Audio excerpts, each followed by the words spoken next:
የመላእክት አለቃ ገብርኤል ላከው። አመስግኑ ኃያሉ እግዚአብሔር በሰማያት ያለው የባህሪ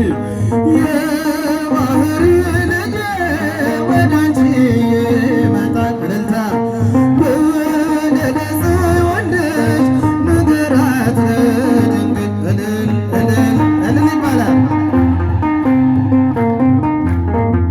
ልዑል ወልድም ሥጋሽን ይለብሳል በተለየ አካሉ ወደ አንቺ ይመጣል።